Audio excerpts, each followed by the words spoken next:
Hello everyone, আজ চলে গেছিলাম আমি আর মা দুজনে মিলে একটু বেরু বেরু করতে। তো চলো আস্তে আস্তে বাইরে এত কোথায় এসেছি। রোদ, এত গরম, আর পারছি না। চলে এসেছি আইসক্রিম খেতে আমার ফেভারিট জায়গা দিয়ে, সেটা হচ্ছে লেক মলে, সফটি ওয়ার্ল্ড।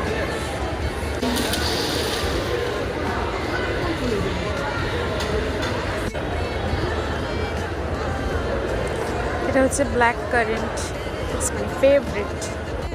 আর এইদিকে দেখো, আমরা দাঁড়িয়েছিলাম থার্ড ফ্লোরে, হট করে দেখছি যে খুব জোরে একটা আওয়াজ হলো। তো তাকিয়ে দেখলাম যে কাউন্টারটা আছে, মেয়েটা জাস্ট দরজাটা খুলে বেরোতে যাচ্ছিল, আর সাথে সাথে পুরো ওই গেটটা এরকম টুকরো টুকরো হয়ে পড়ে গেছে। মানে লিটারেলি সবাই অবভিয়াসলি শক হবেই। আর এদিকে একটু খেয়ে নিলাম ফুচকা। ভেবেছিলাম, এক্সপেকটেশন অনেক ছিল যে অনেক ভালো হবে, কিন্তু কিন্তু সেটা হচ্ছে একদমই ভালো না।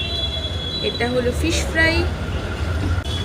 দেন আবার বাড়ির জন্য রওনা দিলাম, কারণ আকাশটার অবস্থা তোমরা দেখতেই এবার পাচ্ছ। তাড়াতাড়ি বাড়ি ফিরতে হবে, বৃষ্টি নেমে গেছে অলরেডি। এই হচ্ছে এখন আকাশের কন্ডিশন। জানি না ঠিক করে বাড়ি ফিরতে পারবো কি না, অলরেডি স্টার্ট হয়ে গেছে।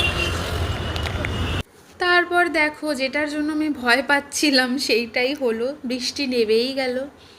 তো সকাল থেকে ওই গরমের মধ্যে বৃষ্টিটা বেশ ভালোই লাগছিল, কিন্তু আবার এত প্রবলেম হয়, মানে বৃষ্টি স্টার্ট যদি একবার হয়ে যায়, বাড়ি ফেরাটা খুব চাপের হয়ে যায়, সত্যি কথা। সেটা তুমি উবার বলো বা যে কোনো ট্রান্সপোর্ট বলো, সব কিছুতেই প্রবলেম হয়ে যায়। তো চলো এবার বাড়ি ফেরা যাক। চলো টাটা, আবার দেখা হচ্ছে নেক্সট ব্লগে। সবাই ভালো থাকবে, সুস্থ থাকবে, আর সবাইকে খুব ভালো রাখবে। বাই।